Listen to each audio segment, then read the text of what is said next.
രാജ്യതലസ്ഥാനത്തെ ചെങ്കടലാക്കി കിസാൻ മസ്ദൂർ സംഘർഷ റാലി. മോശം കാലാവസ്ഥയിലും ലക്ഷം പേർ അണിനിരന്ന സമരം മോദി സർക്കാരിന്റെ ജനവിരുദ്ധ നയങ്ങൾക്കെതിരെ ഉജ്ജ്വലമായ മുന്നേറ്റമായി. നല്ല ദിനങ്ങൾ സമ്മാനിക്കുമെന്ന് പറഞ്ഞ് അധികാരത്തിലേറിയ മോദി സർക്കാരിനെ പുറത്താക്കി രാജ്യത്തെ യഥാർത്ഥ നല്ല ദിനങ്ങൾ കൊണ്ടുവരുമെന്ന് സമരം ഒറ്റക്കെട്ടായി പ്രഖ്യാപിച്ചു.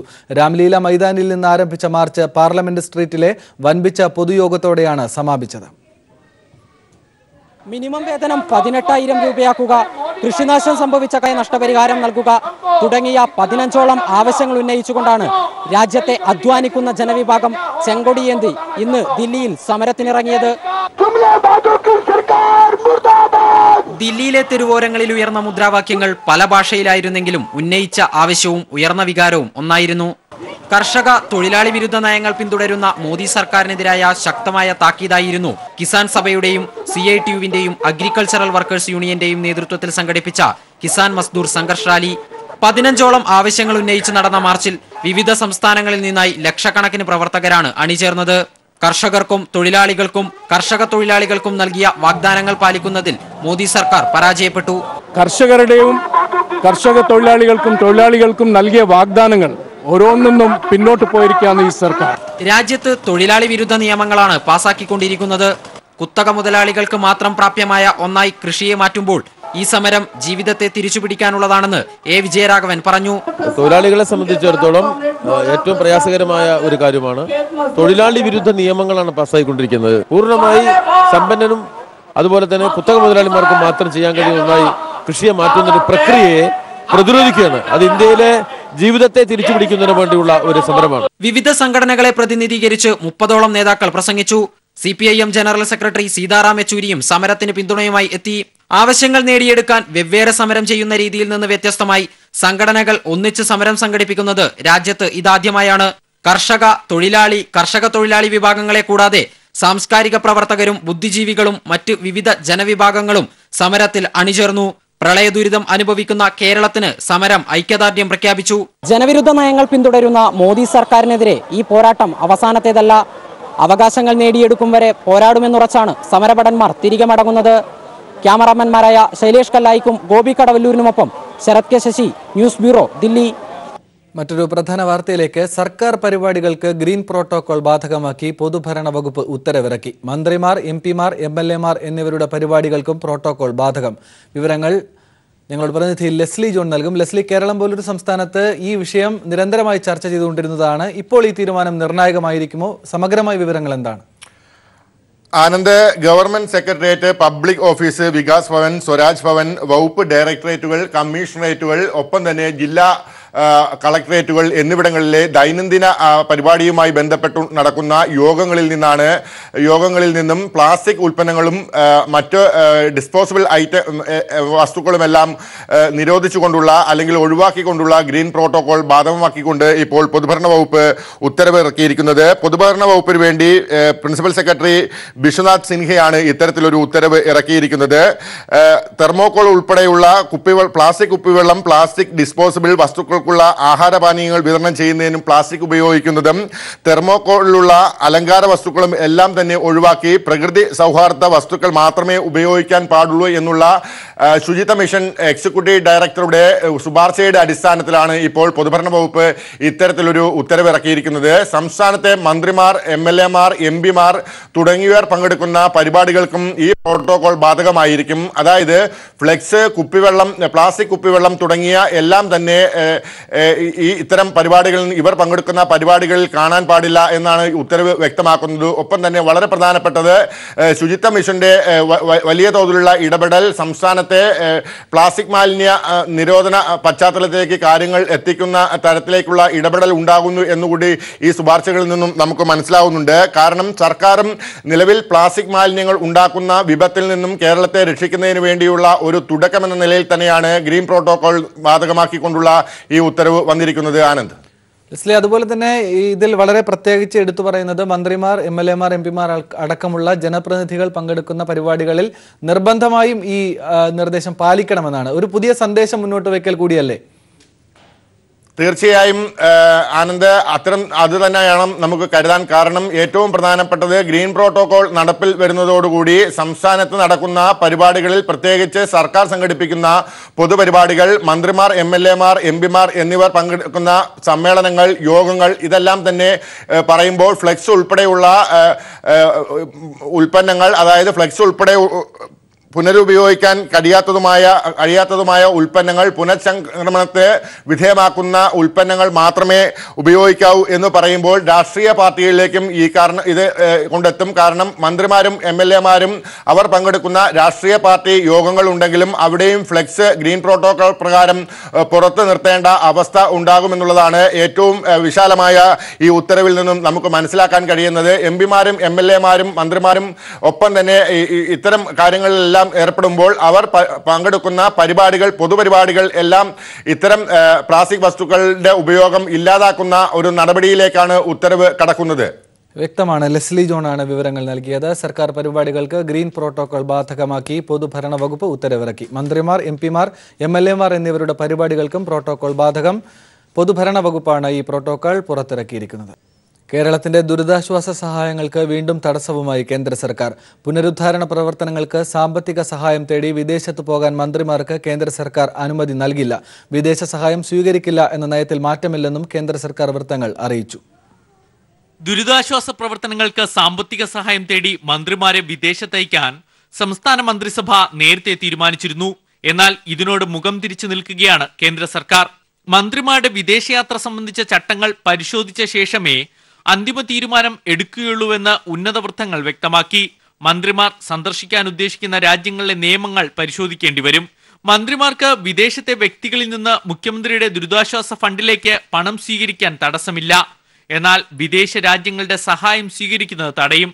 വിദേശ സഹായം സ്വീകരിക്കേണ്ടെന്ന മുൻനയത്തിൽ മാറ്റമില്ലെന്നും കേന്ദ്ര സർക്കാർ വൃത്തങ്ങൾ അറിയിച്ചു. വിദേശയാത്രയ്ക്ക് മന്ത്രിമാർ അനുമതി തേടിയാൽ വിദേശ രാജ്യ സഹായം സ്വീകരിക്കില്ലെന്ന നിബന്ധന മന്ത്രാലയം മുന്നോട്ട് വച്ചേക്കാം.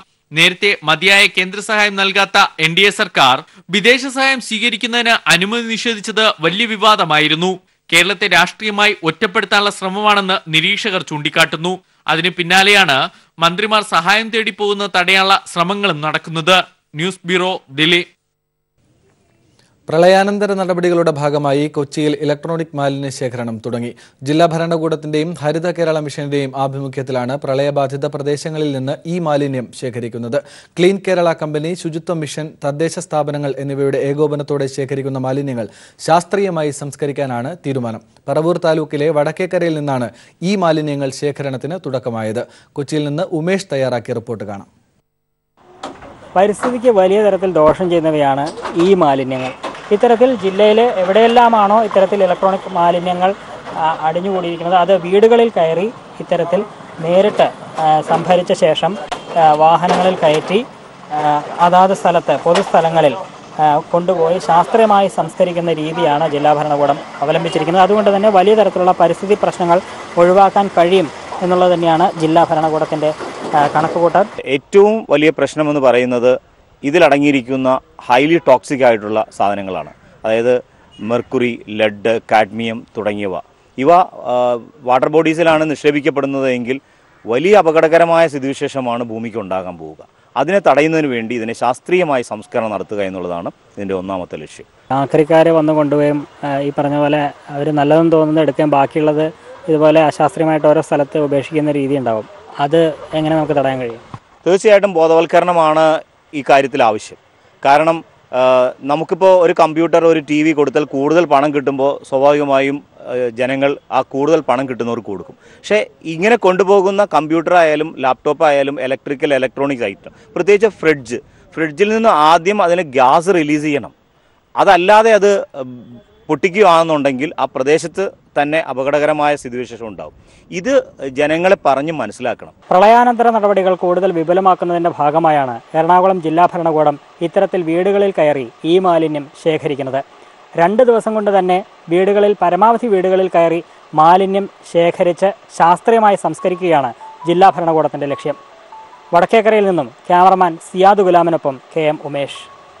വിദ്യാർത്ഥികളെ അധ്യാപകരാക്കി ഒരു അധ്യാപക ദിനാചരണം. കൊല്ലം സിറ്റി സെൻട്രൽ സ്കൂളിലാണ് അധ്യാപനം പഠനത്തിന് വഴിമാറിയത്.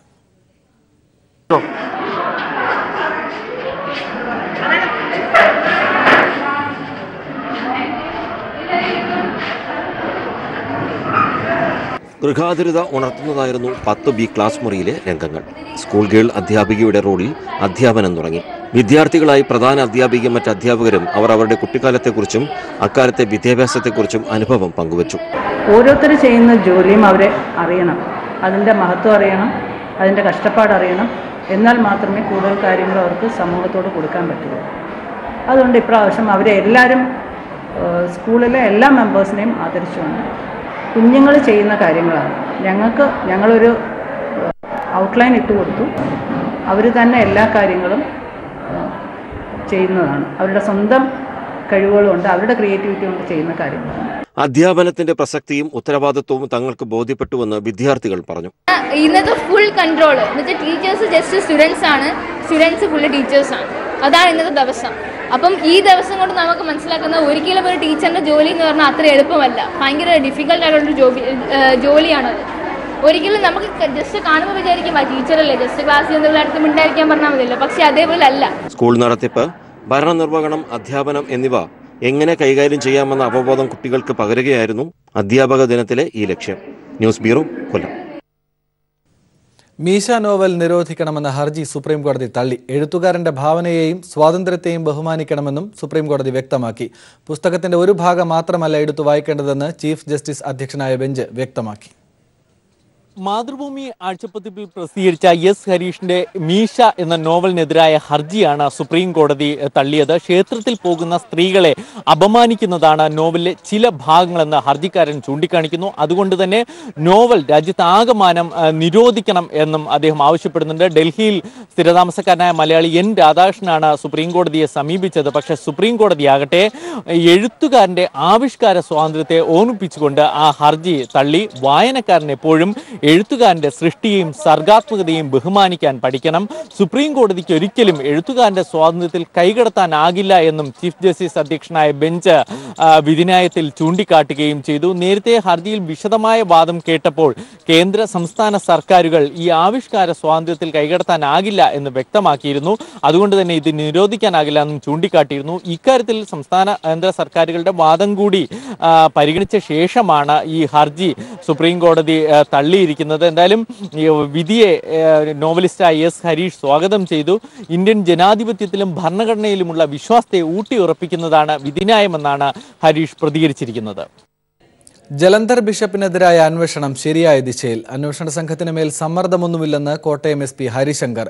അന്വേഷണ സംഘത്തെ കുഴയ്ക്കുന്നത് മൊഴികളിലെ വൈരുദ്ധ്യങ്ങൾ. 1 മാസത്തിനകം കുറ്റപത്രം സമർപ്പിക്കാൻ ഒരുങ്ങി അന്വേഷണ സംഘം. ജലന്ധർ ബിഷപ്പിനെതിരെ കന്യാസ്ത്രീ നൽകിയ പരാതിയിൽ അന്വേഷണം 70 ദിവസം പിന്നിട്ടു. വിവിധ സംസ്ഥാനങ്ങളിൽ പോയി ഇതിനകം തന്നെ സ്ത്രീകളടക്കമുള്ള 100-ലധികം സാക്ഷികളെ അന്വേഷണ സംഘം നേരിൽ കണ്ട് തെളിവെടുത്തു. അന്വേഷണം ശരിയായ ദിശയിൽ തന്നെ പുരോഗമിക്കുമ്പോഴാണ് ബിഷപ്പിന്റെ അറസ്റ്റ് വൈകുന്നുവെന്ന് ചൂണ്ടിക്കാട്ടി കന്യാസ്ത്രീയുടെ ബന്ധുക്കൾ രംഗത്ത് വന്നത്. എന്നാൽ അന്വേഷണം ശരിയായ ദിശയിലാണെന്നും തെളിവുകൾ ശേഖരിക്കാനെടുത്ത കാലതാമസം മാത്രമാണ് അന്വേഷണത്തിൽ ഉണ്ടായിട്ടുള്ളതെന്നും കോട്ടയം ജില്ലാ പോലീസ് മേധാവി ഹരിശങ്കർ വ്യക്തമാക്കി. അന്വേഷണ ഉദ്യോഗസ്ഥന്റെ മുകളിൽ അങ്ങനെ ഒരു സമ്മർദ്ദമുള്ളതായിട്ട് എനിക്കറിവില്ല. ഞാനും DYSPയും ബഹുമാനപ്പെട്ട IGയും ഒക്കെ ഈ കേസിൻ്റെ ഇൻവെസ്റ്റിഗേഷനിൽ ആദ്യം മുതൽ ഇൻവോൾവ് ആണ്. ഇൻവെസ്റ്റിഗേഷനിൽ ഇതുവരെ എന്തെങ്കിലും പാളിച്ചകളുള്ളതായിട്ട് എനിക്ക് ബോധ്യപ്പെട്ടിട്ടില്ല. ഈ ഇൻവെസ്റ്റിഗേഷനിൽ ഭൂരിപക്ഷവും വിറ്റ്നസസ് സ്ത്രീകളായതുകൊണ്ട് നമ്മൾ ആ സ്ഥലങ്ങളിൽ പോയി അവരെ കണ്ടെത്തി അവരോട് ചോദിച്ച് മൊഴിയെടുക്കേണ്ട ഒരു സാഹചര്യമുണ്ട്. അപ്പോൾ അതുകൊണ്ട് തന്നെ ടൈം കൂടുതൽ എടുക്കുന്നത് കൊണ്ടാണ്. കന്യാസ്ത്രീയുടെ ബന്ധുക്കൾക്ക് അന്വേഷണം സംബന്ധിച്ച് പരാതി ഉണ്ടെങ്കിൽ കോടതിയെ സമീപിക്കാനുള്ള സ്വാതന്ത്ര്യമുണ്ടെന്നും SP പറഞ്ഞു. കേസ് വിശദമായി പരിശോധിക്കാൻ അന്വേഷണ സംഘത്തിന് 7 ദിവസം കൂടി നൽകിയിട്ടുണ്ട്. അതേസമയം കന്യാസ്ത്രീ നൽകിയ മൊഴിയിലെ വൈരുദ്ധ്യമാണ് അന്വേഷണ സംഘത്തെ കുഴയ്ക്കുന്നത്. കുറ്റപത്രം നൽകുമ്പോൾ ഈ വൈരുദ്ധ്യങ്ങളെല്ലാം പരിഹരിക്കും. 1 മാസത്തിനുള്ളിൽ കുറ്റപത്രം സമർപ്പിക്കുമെന്നും SP വ്യക്തമാക്കി. News bureau, Kottayam. സംസ്ഥാന സർക്കാരിന്റെ ദുരിതാശ്വാസ പ്രവർത്തനങ്ങളെ പ്രകീർത്തിച്ച് ഗവർണർ ജസ്റ്റിസ് P സദാശിവം. മുഖ്യമന്ത്രിയുടെ നേതൃത്വത്തിൽ മികച്ച രീതിയിലുള്ള ദുരിതാശ്വാസ പ്രവർത്തനങ്ങളാണ് നടന്നത്. എല്ലാ വകുപ്പുകളുടെയും മന്ത്രിമാരുടെയും രാഷ്ട്രീയ പാർട്ടികളുടെയും നേതാക്കളുടെയും സഹായം ദുരിതാശ്വാസ പ്രവർത്തനത്തിന് കരുത്തായി. ചികിത്സാ സംബന്ധമായ യാത്രകൾ പോലും മാറ്റിവെച്ചാണ് മുഖ്യമന്ത്രി പിണറായി വിജയൻ ദുരിതാശ്വാസ പ്രവർത്തനങ്ങൾക്ക് നേതൃത്വം നൽകിയതെന്ന് ഗവർണർ ട്വിറ്ററിൽ കുറിച്ചു. വയനാട്ടിൽ എലിപ്പനി പ്രതിരോധ പ്രവർത്തനങ്ങൾ ഊർജിതമാക്കി ആരോഗ്യവകുപ്പ്. ഡോക്സി ഡേ ആചരിച്ച് 2 ലക്ഷത്തോളം ഡോക്സിസൈക്ലിൻ മരുന്നുകൾ വിതരണം ചെയ്തു. പ്രതിരോധ മരുന്ന് കഴിക്കുന്നതിൽ വീഴ്ച വരുത്തരുത് എന്ന് ആരോഗ്യ വിഭാഗം നിർദ്ദേശം നൽകിയിട്ടുണ്ട്. അതേസമയം ജില്ലയിൽ ഒരാൾക്കുകൂടി എലിപ്പനി സ്ഥിരീകരിച്ചു. പ്രതിരോധ മരുന്നുകൾ കൃത്യമായി കഴിക്കാത്തതും ആരോഗ്യവകുപ്പിന്റെ നിർദ്ദേശങ്ങൾ കൃത്യമായി പാലിക്കാത്തതും എലിപ്പനി പടരാൻ സാഹചര്യമുണ്ടാക്കുമെന്നതിനാൽ പ്രവർത്തനങ്ങൾ കൂടുതൽ ഊർജിതമാക്കാനാണ് തീരുമാനം. ഈ വർഷം ഇതുവരെ 21 പേർക്ക് എലിപ്പനി സ്ഥിരീകരിച്ചിട്ടുണ്ട്. ഡോക്സി ഡേ ആചരിച്ച് പൊതുസ്ഥലങ്ങളിലും അംഗൻവാടികളുമെല്ലാം വഴി പ്രതിരോധ മരുന്നുകൾ വിതരണം ചെയ്തു കഴിഞ്ഞു.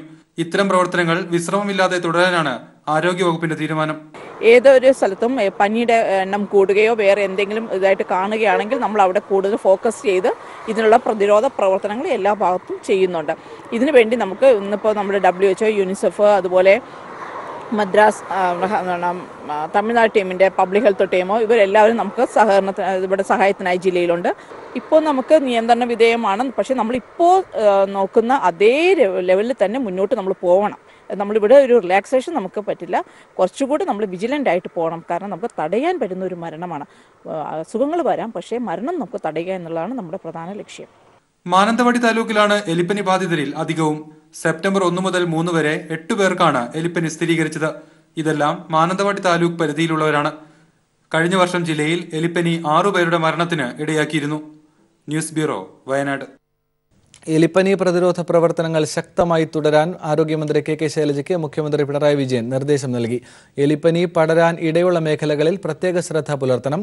ആരോഗ്യവകുപ്പ് പ്രവർത്തകർ ഇത്തരം മേഖലകളിലെത്തി പ്രതിരോധ പ്രവർത്തനങ്ങൾ സംഘടിപ്പിക്കുന്നുവെന്ന് ഉറപ്പുവരുത്തണം. ദൈനംദിന വിലയിരുത്തലുകളും നിരീക്ഷണവും തുടരണമെന്നും ആരോഗ്യമന്ത്രിയോട് മുഖ്യമന്ത്രി നിർദ്ദേശിച്ചു.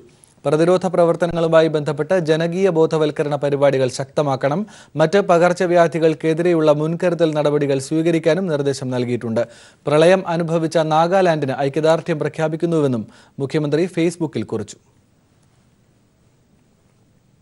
കുട്ടികളുടെ ഗ്രേസ് മാർക്ക് നഷ്ടപ്പെടില്ലെന്ന് മന്ത്രി ഇ പി ജയരാജൻ. സംസ്ഥാനതലം വരെ മത്സരങ്ങൾ നടത്തുന്നത് ആലോചിക്കും. മന്ത്രിമാരുടെ അഭിപ്രായങ്ങളെ ദുർവ്യാഖ്യാനിക്കേണ്ടതില്ലെന്നും ആഘോഷങ്ങൾ ഒഴിവാക്കണമെന്ന പൊതുനിലപാട് മന്ത്രിമാർ ഉൾക്കൊണ്ടിട്ടുണ്ട് എന്നും ജയരാജൻ കൂട്ടിച്ചേർത്തു. നടപടിക്രമങ്ങൾ പാലിച്ചു മാത്രമേ മന്ത്രിമാരുടെ വിദേശയാത്ര ഉണ്ടാവുകയുള്ളൂ എന്നും അദ്ദേഹം പറഞ്ഞു. കുട്ടികളുടെ ഗ്രേസ് മാർക്ക് ഒരു കാരണവശാലും നഷ്ടപ്പെടില്ല. അതിനാവശ്യമുള്ള മത്സരങ്ങൾ ആർഭാടമില്ലാതെ നമുക്ക് നടത്തി കുട്ടികളുടെ ഈ കാര്യങ്ങൾ പരിഹരിക്കാൻ കഴിയും എന്ന് തന്നെയാണ് ഞാൻ വിശ്വസിക്കുന്നത്. ഇതിൻ്റെ അടിസ്ഥാനത്തിൽ അത് തീർച്ചയായും പരിശോധിക്കാം. ഈ കുട്ടികൾ പ്രതികൂലമായി ബാധിക്കുമോ ഈ ഗ്രേസ് മാർക്കിൻ്റെ, അത് ബാധിക്കാതിരിക്കാനുള്ള എല്ലാ നടപടികളും സ്വീകരിക്കും. കുട്ടികൾ അതിൽ ഉൾക്കൊള്ളപ്പെടേണ്ട ഒരു കാര്യവുമില്ല. അല്ല, ഗ്രേസ് മാർക്ക് കിട്ടുന്നതിന് വേണ്ടി സംസ്ഥാന തലം വരെ മത്സരം നടക്കണം. അതുപോലെ തന്നെ ചില ദേശീയ മത്സരങ്ങളിൽ ചില കുട്ടികൾ പങ്കെടുക്കേണ്ടി വരും. അത്തരം കാര്യങ്ങൾ തീർച്ചയായും പരിശോധിച്ച് ആവശ്യമായ നടപടികൾ സ്വീകരിക്കും. മന്ത്രിമാർ ഇത് സംബന്ധിച്ച് ഒരു തർക്കവുമില്ല.